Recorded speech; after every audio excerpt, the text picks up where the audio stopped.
Et notre invité ce matin, c'est le général Desportes. Bonjour. Merci beaucoup d'être avec nous, Vincent Desportes, professeur de stratégie, ancien directeur de l'école de guerre. On est ensemble pendant 20 minutes pour une interview en partenariat avec la presse régionale, représentée par Stéphane Vernet de Ouest France. Bonjour Stéphane. Bonjour Oriane, bonjour Général. Bonjour. Et Général Desportes, on va faire un point avec vous sur la situation en Ukraine. Mais d'abord, on va parler de ce débat qui a lieu cet après-midi à l'Assemblée nationale. Demain, au Sénat, débat sur la stratégie française d'aide à l'Ukraine. Emmanuel Macron a souhaité un vote. Est-ce que pour vous, c'est une manière d'envoyer un message politique à Vladimir Poutine ? Je crois que c'est d'abord un message envoyé à la France. Parce qu'il faut, aux deux, si vous voulez, mais il faut d'abord que la France se réveille.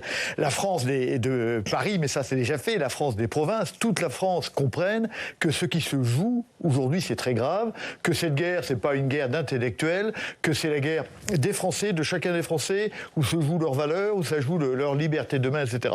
Donc c'est un moyen formidable, je pense, de réveiller les consciences, enfin pas de les réveiller, de les éveiller. Et d'autre part, effectivement, de dire à Vladimir Poutine, sur la suite de ce que le président Macron a fait, eh bien nous allons nous battre jusqu'où il faudra, mais en tout cas, nous ne laisserons pas votre projet obscurantiste se répandre sur l'Europe et nous nous défendrons. Stéphane. Vous dites qu'il s'agit d'éveiller la conscience des Français. Est-ce qu'il s'agit aussi d'éveiller la conscience des Européens ? Est-ce que nos voisins sont plus conscients de ce qui se joue en Ukraine aujourd'hui que nous ? Alors il y a voisins et voisins. Il y a des voisins qui ne sont pas vraiment des voisins, qui sont très conscients. C'est ce que j'appelle les pays du front, évidemment, la Pologne, les pays baltes, la Tchéquie. Toute l'Europe centrale, en réalité. Toute l'Europe centrale. De l'autre côté du rideau de fer. Eux ont vécu sous la botte soviétique. Ils savent ce que c'est. C'est bien le problème, si vous voulez, des Européens. Vous posez un vrai problème. L'Europe, pendant 80 ans, a échappé au tragique du monde et a pensé qu'on pouvait confier sa défense au courage et aux finances des autres. Eh bien non, il faut sortir de ce paradigme. Ce monde-là est mort, nous devons nous réveiller. Nous sommes aujourd'hui devant une menace qui est la menace de la guerre froide. Mais pire, pas la menace de la guerre froide que vous et moi, on a connue. La menace de la guerre froide de M. Staline, c'est-à-dire avec une armée qui est prête à avancer chez nous. Et donc, nous devons prendre les moyens de défense qui sont équivalents à ceux de la guerre froide. On se rappelle que la défense a été l'architecture, ou plutôt la colonne vertébrale de la Ve République. Eh bien, elle doit le revenir. Nous ne sommes pas prêts à la guerre qui pourrait venir demain, et donc nous devons nous tenir prêts et être à la hauteur de ce défi. C'est-à-dire, vous pensez que vraiment le Vladimir Poutine ne s'arrêterait pas à l'Ukraine, qu'il pourrait y avoir un risque de débordement sur les pays baltes, sur la Pologne, sur... J'en suis persuadé. J'en suis persuadé, si vous voulez. On a répété, on répète, et c'est vrai qu'on arrête les dictateurs que par une ferme volonté. Et que donc, si nous montrions notre incapacité et notre non-volonté de défense, le président Poutine se remettrait dans ses schémas de 2022 et se dirait ces gens-là ne sont rien. Au fond, l'OTAN n'est pas crédible, l'Europe n'est pas crédible. Eh bien, continuons la marche éternelle de l'Empire russe depuis le XIIIe siècle, qui est d'avancer jusqu'à ce que finalement soit les mers l'arrêtent, le Pacifique ou la Baltique, soit la volonté des hommes. Et donc, bien sûr, c'est probable. Alors, ça ne se ferait pas demain matin, parce que l'armée russe est usée. Mais derrière, eh bien, probablement, ça recommencerait. Posons-nous la question. Si demain matin, le président Poutine décide d'aller envahir les pays baltes, qu'est-ce qui va se passer ? Qu'est-ce qu'on va faire ? Est-ce que nous, on va y aller ? Est-ce que l'OTAN va intervenir ? Écoutez, vraiment, je n'en sais rien. Et en tout cas, ce n'est pas sûr que nous soyons capables et à la hauteur de nous défendre. Donc aujourd'hui, il faut montrer la volonté et enfin nous organiser pour être capables de faire front. Le débat d'aujourd'hui à l'Assemblée nationale, demain au Sénat, est-ce qu'il participe à ça ? Est-ce qu'il permet de montrer, d'envoyer un signal clair ? Qu'est-ce que vous attendez des échanges des parlementaires sur le sujet ? Écoutez, moi, ce que je souhaite, si vous voulez, on voit bien que cette affaire de politique internationale, de défense, est complètement mangée par des débats politiciens. Alors que la France est menacée. Et donc, moi, j'attends qu'on sorte un socle qui permette d'appuyer, sur laquelle l'exécutif du moment, et ceux à suivre, puisse asseoir une politique de défense. Ça n'est pas la guerre de Macron. C'est la guerre qui possiblement va aller attaquer l'Europe et les Français. Donc il doit y avoir un socle et à partir de ça, nous sommes dans un danger qui est national, eh bien, il faut une politique nationale appuyée sur les différents partis. Sauf qu'il n'y aura sûrement pas d'unanimité, puisqu'il y a déjà des partis qui ont annoncé qu'ils allaient s'opposer au vote cet après-midi. Est-ce que du coup, c'est un mauvais message qu'envoie la France ? Eh bien, je ne sais pas, madame. Mais en tout cas, il faut cette France-là, il faut la réveiller, vous comprenez bien. Il faut que les Français comprennent que le temps d'hier est terminé. Alors oui, il y aura des divisions. Oui, il y a des gens qui penseront, mais non, M. Poutine n'attaquera pas ni l'Europe, ni la France. Alors, sans faire beaucoup d'histoire, il faut quand même se rappeler le 31 septembre, évidemment, 1938. Rappelez-vous, on donne les Sudètes à Hitler, il nous dit, vous avez eu raison, vous venez de gagner une paix de 1000 ans. Elle a duré quelques mois. Donc il ne faut pas... Nous sommes dans un monde qui n'est plus le monde que nous avons aimé. Nous sommes revenus dans un monde, ce sont les rapports de force et les rapports de volonté qui jouent. Et nous devons montrer notre capacité physique, matérielle et notre volonté. Et vous parlez de 1938, ça veut dire qu'on pourrait être là aussi à l'aube d'une guerre mondiale pour vous ? Mais bien sûr. Mais bien sûr, encore une fois, Poutine s'arrêtera devant la force ou la détermination extrême de s'arrêter. C'est pour ça que les différents messages qui sont passés depuis un certain temps, par exemple, depuis le sommet qui était un succès politique un peu gâché, on sait, du 26 février dernier, eh ben, les pays européens se sont mis d'accord sur un certain nombre d'objectifs et petit à petit font front.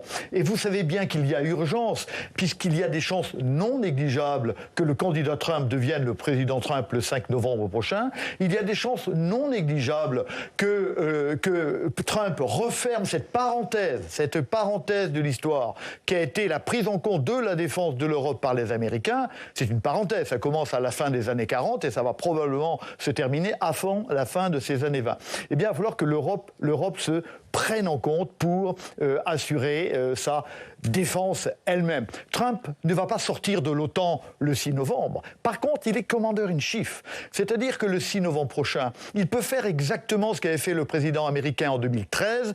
Il avait dit plus aucun char américain d'Europe. Il n'y avait plus un char américain. C'est-à-dire que le 6 novembre, il peut dire, OK, toutes les forces américaines, vous rentrez.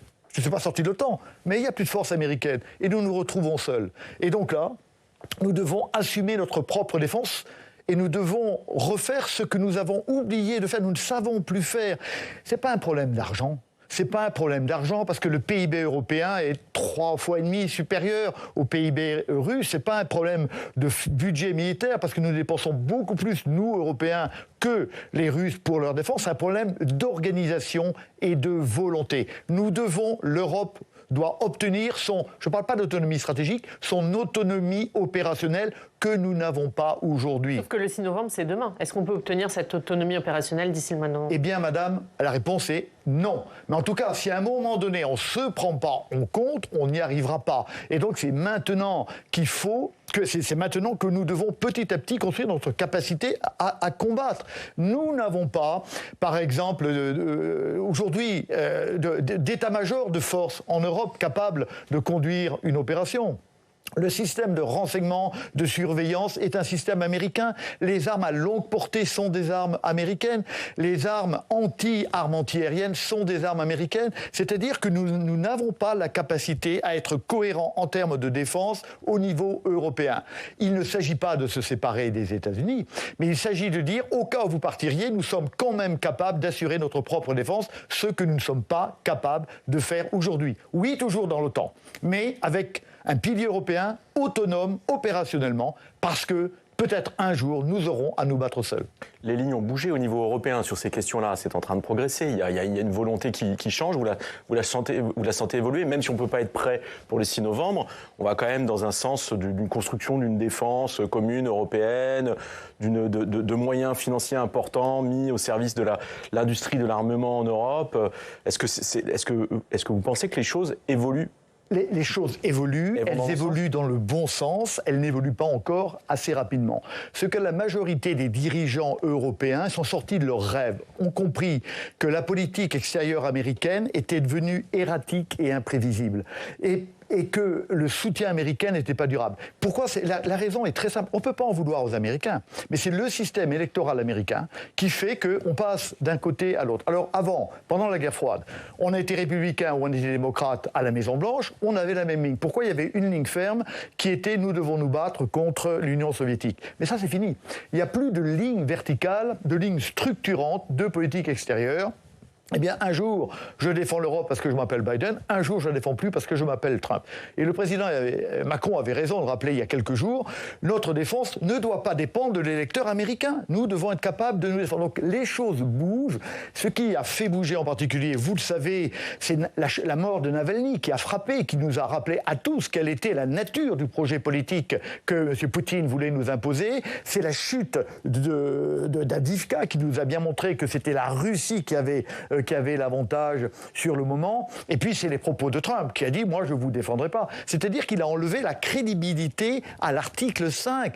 L'article 5 n'est plus crédible aujourd'hui. Et donc, nous devons bâtir notre défense et notre politique extérieure sur cette possibilité que les Américains ne bougeront pas si nous sommes attaqués, parce que c'est possible.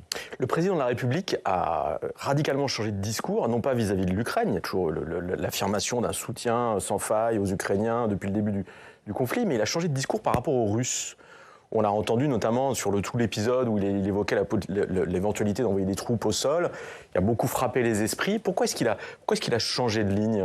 Alors d'abord, sur ce point-là, le président Macron n'a jamais dit qu'il enverrait des troupes au sol. On lui a beaucoup fait dire, mais il ne l'a pas dit. Il faut quand même le rappeler. Il a parlé de l'éventualité. Il a dit qu'il n'excluait pas l'envoi de troupes occidentales à l'avenir. En dynamique, c'est-à-dire, et il a eu raison, contre un ennemi qui n'a pas de ligne rouge, nous ne pouvons pas avoir de ligne rouge. Et on a vu que les réponses du Kremlin ont été très douces par rapport à ça. Vous trouvez ? Ah mais bien sûr, très douces. Il y a eu quelques fous sur les plateaux télé, dont Medvedev, qui ont raconté un certain nombre. Il y a aussi le grand discours de Vladimir Poutine, où il a réévoqué l'armement nucléaire russe, etc. Oui, c'est quand même une menace. Ils ont parlé de l'implication croissante de la France dans le conflit. Oui, mais pourquoi ? Parce que le pays qui fait peur à la Russie, c'est la France. Pourquoi ? Parce que nous sommes le seul pays doté, comme on dit, et qui pouvons, nous, on peut détruire, et je le souhaite infiniment pas, détruire Saint-Pétersbourg, Moscou et quelques villes russes en 10 minutes. Et il le sait. C'est-à-dire que nous, même si l'Amérique s'en va, nous demeurons, nous, une capacité, c'est ce qu'a voulu le général de Gaulle depuis le début. Nous sommes, nous, une véritable menace. Et donc, les attaques cyber d'hier... Est-ce qu'on est les seuls en Europe à avoir la dissuasion nucléaire ? On est les seuls dans l'Union européenne. Dans l'Union européenne. Et donc, alors, pourquoi a-t-il changé ? Si vous me permettez cette expression qui n'est pas très belle, il a été déniaisé. C'est-à-dire c'est un homme de paix, le président Macron, évidemment. Et il s'était dit, finalement, avec mon charme, mon charisme, il avait cherché à faire la même chose avec Trump, vous en rappelez. Je vais changer. Et puis, il s'est bien rendu compte il a compris, au fond, quelle était la substance même du président Poutine. Il a dit non.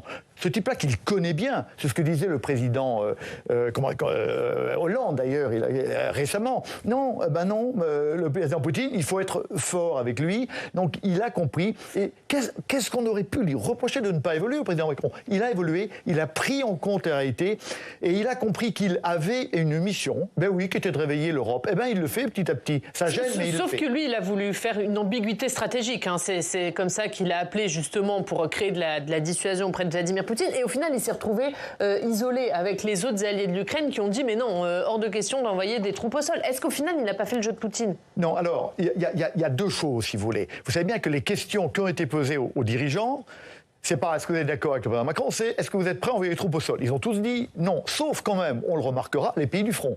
Les pays qui savent ce que c'est-à-dire la Pologne, les pays basés. Non, après tout, il a raison. Et vous avez vu, ils sont revenus sur leur affaire. Alors, si vous voulez, est-ce que je me tais et il se passe rien et puis on verra bien, ou est-ce que je prends le risque ? Alors, il l'a pris, l'histoire jugera, moi je ne peux pas en juger, mais en tout cas, il y a quelque chose qui se passe en Europe, il y a quand même une espèce d'électrochoc qui se passe en Europe, et je crois que c'est bien. Vous savez bien que cette guerre-là, de toute façon, elle se terminera par des négociations, parce que toutes les guerres se terminent par des négociations.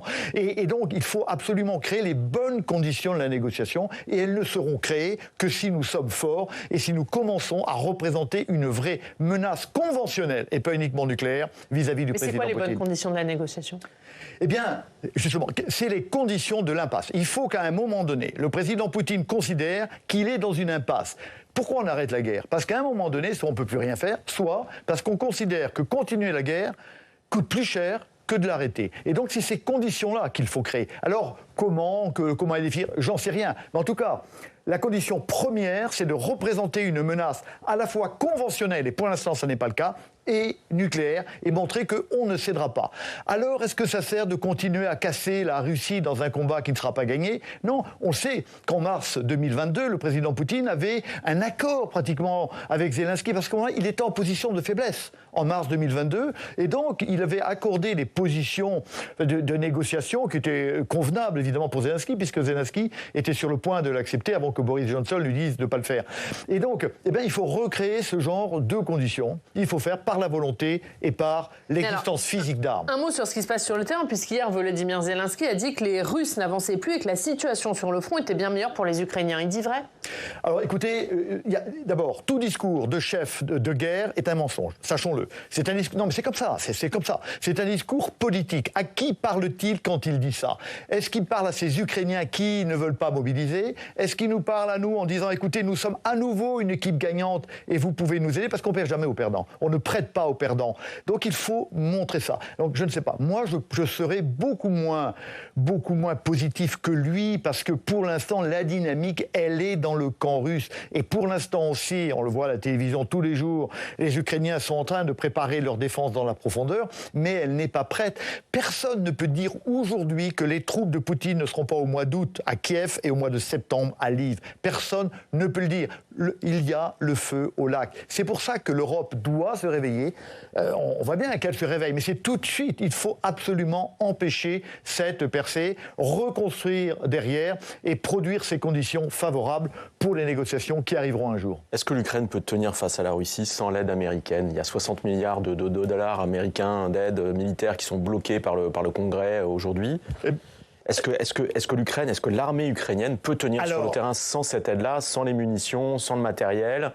Et si oui, combien de temps? Non, mais alors, la réponse est non. La réponse est non. Sans l'aide américaine et sans l'aide européenne, non. C'est pour ça que cette guerre est aussi notre guerre et que nous avons notre mot à dire sur la façon dont elle est conduite. Parce que c'est notre guerre, on nous le dit tous les jours, c'est nos libertés qui sont menacées, et c'est vrai, et c'est notre argent qui participe très largement et nos matériels de défense. Donc nous avons notre mot à dire. Mais c'est bien. Et nous, en tant qu'Européens, on est capable de donner autant que les États-Unis, que ce que les États-Unis ne donnent plus? Alors, non, mais vous avez raison, c'est une vraie question. Mais la question, c'est qu'est-ce qu'on fait? Est-ce que je ne peux pas, j'arrête? Ou est-ce que j'essaie de faire au mieux? Eh bien, nous devons faire au mieux. Mais je ne dirais pas il faut faire au mieux. Moi, je reprendrai les termes du Premier ministre Winston Churchill pendant la bataille d'Angleterre. L'important n'est pas de faire ce que l'on peut, il faut faire ce que l'on doit. Et ce que l'on doit, c'est empêcher l'armée de Poutine de franchir le front qui existe aujourd'hui. Emmanuel Macron envisage de se rendre en Ukraine dans les prochains jours et il envisage notamment d'aller à Odessa. Est-ce que c'est le nouveau point de crispation du conflit ? Ben, écoutez, Odessa, oui, c'est un point, parce qu'on voit bien il est très probable, si vous voulez, qu'un des souhaits stratégiques du président Poutine serait de posséder la mer Noire. On sait bien que depuis des siècles, Pierre le Grand, Catherine II, etc., on sait bien que la volonté de la Russie profonde, c'est l'accès aux mers chaudes. Et c'est d'autant plus vrai que la Finlande et la Suède font partie de l'OTAN et que la flotte russe ne ressortira plus vers le grand large par l'ouvert du Skagerrak au nord du Danemark, parce que ça c'est maintenant otanien. Et donc il faut une deuxième sortie, et donc l'affaire d'Odessa, elle est là-dedans, si vous voulez. Et si par malheur l'armée russe pouvait aller jusqu'à la Moldavie, vers la Transnistrie, en prenant Odessa, et si la rive nord de la mer Noire est russe, alors probablement le président Poutine aurait gagné quelque chose de très important pour la guerre. Donc oui, c'est un point de crispation. Poutine se rappelle qu'Odessa, ça a été fondé par Catherine II, etc. Et donc, mais il y a aussi une volonté de bloquer les exportations, notamment. Mais bien sûr. L'Ukraine ne doit plus être un danger pour la Russie. L'Ukraine ne doit n'être plus rien. Et elle aura beaucoup de mal à exister, l'Ukraine, si elle n'a pas les débouchés vers le sud et donc à travers la mer Noire. Une fois que l'Ukraine a perdu ses débouchés, eh bien, elle a quand même beaucoup de mal à exporter son blé, exporter ses produits, ce qui est un grand danger d'ailleurs, parce que le monde a besoin des produits agricoles ukrainiens, même si aujourd'hui c'est un peu contesté pour de bonnes raisons par l'agriculture. Le monde en a besoin, l'Afrique en a besoin, si vous voulez. Et donc c'est un moyen de chantage dont se doterait le président Poutine, qui c'est extrêmement dangereux. Donc il ne faut pas que les troupes russes aillent à Odessa. Et donc nous avons, quelque chose à faire maintenant. Et les Russes ont frappé la ville d'Odessa lors du déplacement du Premier ministre grec il y a quelques jours. Est-ce que c'est dangereux pour Emmanuel Macron de se rendre à Odessa? Eh bien, vous savez comme moi, on peut faire beaucoup de reproches au président Macron, mais il est courageux. Il est courageux, il va au contact, Eh bien oui, c'est un défi. Oui, bien sûr. C'est un défi personnel qu'il lance au président Poutine. J'y vais. Il est comme ça, on le sait bien depuis le début, qu'il vienne me chercher, on se rappelle les termes du président Macron. Et il est là, si vous voulez. Je pense qu'il le fait parce que le président grec a été à côté d'une frappe. On verra bien, mais je pense que c'est bien. Vous savez, le courage physique, c'est important. Le courage moral, c'est bien, mais le courage moral à Paris, c'est relativement facile de l'avoir. Et d'ailleurs, le président Zelensky nous le montre tous les jours. Lui, il va sur le front. J'ai besoin. Et le fait d'aller là-bas, je crois que c'est important. Et Sébastien Lecornu, le ministre des Armées, il y a quelques jours, il pointait les tentatives de déstabilisation des Russes et leur agressivité croissante à l'encontre de la France. Hier, il y a plusieurs services de l'État qui ont été visés par des attaques informatiques d'une intensité inédite. Est-ce qu'il faut y voir la main des Russes? Alors, écoutez, j'en sais rien. On a des services qui nous le diront un jour et qui ne nous le diront pas parce qu'on ne le sait pas forcément. Mais comme nous le disions au début de cet entretien, il est clair que la France a une place tout à fait particulière. Et donc, c'est pour ça qu'elle est la cible. C'est pour ça que le président Poutine, Medvedev, etc., s'en prennent régulièrement à la France parce qu'il faut casser la France. Il faut que la France ne soit pas une menace. Et c'est pour ça que les partis politiques qui aujourd'hui voteront contre le soutien à l'Ukraine, d'une façon ou d'une autre, eh bien, ils feront, eux, le jeu de Poutine, ça c'est sûr. D'une façon ou d'une autre, ça veut dire que s'abstenir, comme envisage de le faire le RN, c'est faire le jeu de Poutine? Écoutez, j'en sais rien, mais il faut que la France montre qu'elle-même est opposée à ce projet sombre que le président Poutine veut lancer sur l'Europe. Et donc ne pas affaiblir la France, je ne sais pas sur quoi ils se mettront d'accord, je ne sais pas qu'est-ce qui sera proposé au vote, mais en tout cas, il faut que la France fasse front unis. Nous sommes dans un danger national et c'est aux élites nationales, à nos représentants nationaux de le prendre en compte. Il y a un certain nombre de voix en France qui disent qu'on est déjà en guerre avec les Russes, que les Russes mènent une guerre hybride de l'information contre nos démocraties. Alors à travers les attaques informatiques qu'on vient d'évoquer, etc., des dispositifs d'ingérence, de perturbation des élections, mais aussi des actions de corruption, d'infiltration, d'achat de politiques, de journalistes, d'hommes clés, je ne sais pas. Est-ce qu'il y a une cinquième colonne en France aujourd'hui? Est-ce que vous croyez à ce récit-là ou est-ce qu'on est dans un discours politique? Alors moi, la cinquième colonne, j'en sais rien. Mais ce qui est sûr, c'est que les Russes, de toutes les façons possibles, chercheront à déstabiliser la France. C'est théorisé dans la doctrine russe. C'était l'ancien chef, ou même pas que la France d'ailleurs, plusieurs États européens, l'Allemagne. La théorie, c'est que pour posséder un État désormais, grâce au cyber, grâce à l'électronique, on n'a plus besoin d'aller sur le terrain. Il suffit, par des moyens informatiques, électroniques. Ça, c'est une vraie menace. Ah, c'est une vraie menace. C'est dans la doctrine. Et c'est pour ça qu'aujourd'hui, on a l'ANSSI en France et d'autres institutions comme celle-là qui font extrêmement attention. Et heureusement, parce que c'est une menace de tous les jours, bien sûr. On est dans une guerre. Et avec la possibilité d'orienter le résultat des élections européennes, par exemple, en France et dans d'autres États européens? Écoutez, moi, je ne suis pas un spécialiste, mais tout le monde dit, il y a probablement un peu de vrai, qu'un certain nombre d'élections, dont les élections américaines de 2020. On a parlé du Brexit aussi. 2020, ouais. Voilà, et parler du Brexit. C'est tout à fait possible, mais c'est dans la doctrine russe, et je dirais qu'ils auraient tort de s'en priver. Vous savez, ils font de la stratégie, contrairement à nous. Nous, on n'a pas la stratégie parce qu'on ne sait pas ce qu'on veut. C'est pour ça qu'il faut savoir ce qu'on veut. Mais les Russes, ils savent ce qu'ils veulent, et donc ils mettent des moyens. Il faut converger des actions vers leur objectif qui est d'affaiblir l'Europe. Et donc, c'est parfaitement crédible. Ça demande d'ailleurs à chacun des citoyens français d'être prudent et d'être attentif à chaque instant, parce que cette menace-là, elle existe évidemment. Merci. Le message, c'est qu'il faut qu'on arrête d'être naïf. Il faut arrêter d'être naïf et comprendre que le monde d'hier a disparu, la guerre est revenue, nous sommes rentrés à nouveau dans le tragique de l'histoire et nous devons nous y préparer. Merci Général Desportes, merci beaucoup d'avoir été avec nous. J'imagine que vous allez lire avec attention Ouest France ce matin, la défense, un sujet devenu crucial pour l'Europe. C'est à la une du journal de Stéphane. Merci beaucoup, à la semaine prochaine Stéphane. Pas surpris par les Bretons. Ils sont fidèles les Bretons. On passe au Club des Territoires.